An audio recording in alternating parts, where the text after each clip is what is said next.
Is counting calories not the best approach for weight loss? Is it the most annoying diet ever? If you are new here, I am Lily. I lost more than 20 pounds so far, and I am still on a weight loss journey with you guys. I have tried countless diets in my life. OMAD, keto diet, intermittent fasting, I don't know, apple diet, that's what they call. I don't know, whatever the name you want to call for diets, I have tried dozens of them. I mean, countless.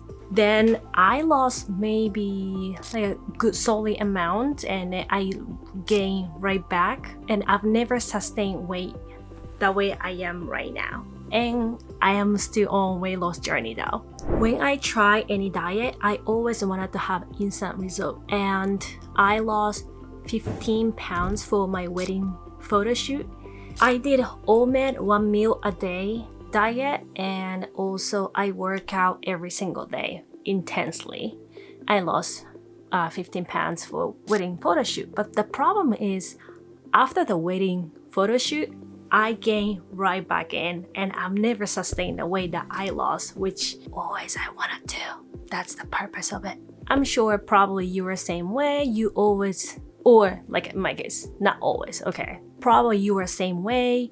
You trapped those weight loss journey, and you gain right back in because you wanted to have an instant result. Everybody going to say that doesn't work that way. Even you gain muscle, like in my case, I intensely work out, I gain muscle. It doesn't mean you can eat that much. It's not like a black hole. I created a black hole myself. It's not gonna work that way. Just step back and think about it. What made you who you are? Because you are what you eat. Exactly, you are what you eat. If you have a time to do diet, and then also, I don't want to call diet, I wanted to do the lifestyle change. I would like to call that lifestyle change. And then you can work out. It's great, good for you. I strongly suggest you can do both. But in my case, I couldn't do both because I am mother. I'm doing everything and juggling myself, and I constantly doing everything. So what I decided, I want to focus on one thing, one step at a time. So I approach different way of thinking food. Counting calories might be scam, or might be not, who knows. But I start counting calories for myself, and I downloaded app MyFitnessPal, and they told me I'm able to have 1200 calories a day. It was not easy. I set the calories to lose 1200 calories a day, and my goal was lose 1 pound a week. Yes, I know you want to lose 10 pounds or 20 pounds a month. Yes, if you can do that, it's great, but you have to think for long run. If you want to use for whatever the wedding shoot and then you don't care about it later, that's good for you. But in my case is I wanted to change myself because that's not what I wanted to become. And I became somebody that's not something that I admire for myself. I have been on weight loss journey more than 8 months because of weight is up and down. Plus some month I had a vacation. You can watch a vacation where you have to do on vacation weight loss journey. So I did a vacation, and on period, as you know, as a woman, it's not easy. And as a mother, sleepless nights, and that's going on with me. It's not easy. If you're a busy mom, if you're busy as a woman, you have to work. Oh my goodness, maybe weekend, and it's not easy. You may think you want to have an instant result, but I just want you to know, easy come, easy go. Counting calories is not the best advice for someone who doesn't want to learn anything about food. What I learned from this counting calorie is what food, what calorie, what it is behind it. Comparison between fat, carb, protein, and sugar. Or you can add it in fiber, or you can add it in macro. That's I've been focusing on, and you have to figure out what your intake is, and then the ratio is what works for you. Sometimes what works for me doesn't work for you. You have to figure it out yourself. I know it's not easy. Yes, you measure the food you eat. That's so annoying. Believe me, it's really annoying.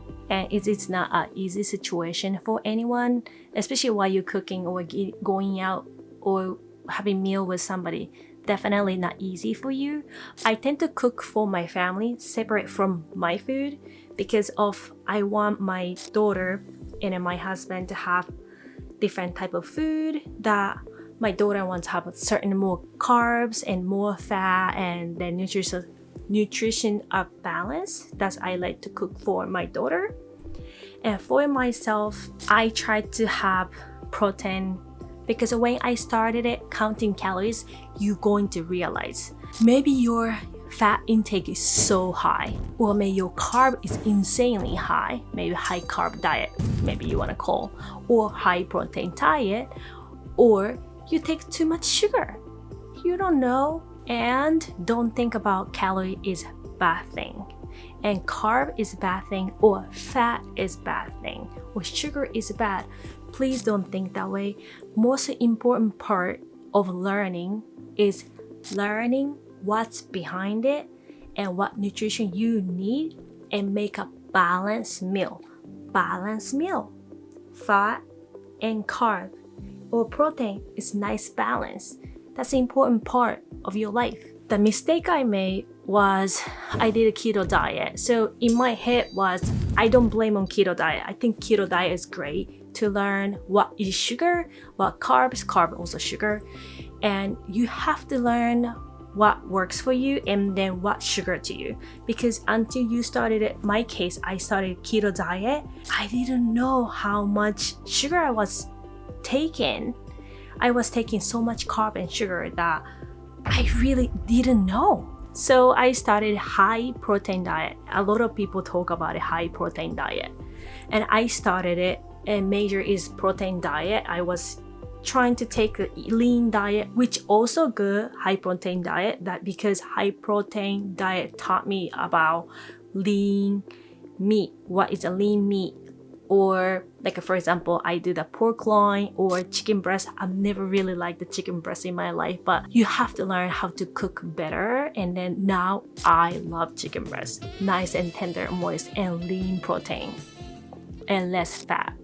And you can, I'm not saying fat is bad, but also I want to have quality fat. I added an avocado, or I put a farm tofu. So silken tofu and a farm tofu looks same because of tofu, but ended up farm tofu has more fat than silken tofu. And of course, silken tofu is less calories, but farm tofu has nice quality fat.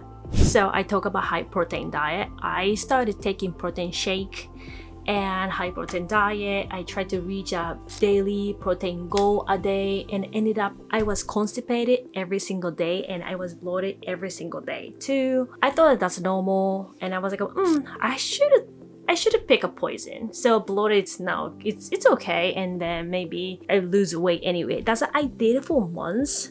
I mean, I don't blame for nothing at all, and I learned so much from high protein diet, but at the same time made me realize it's not good feeling either.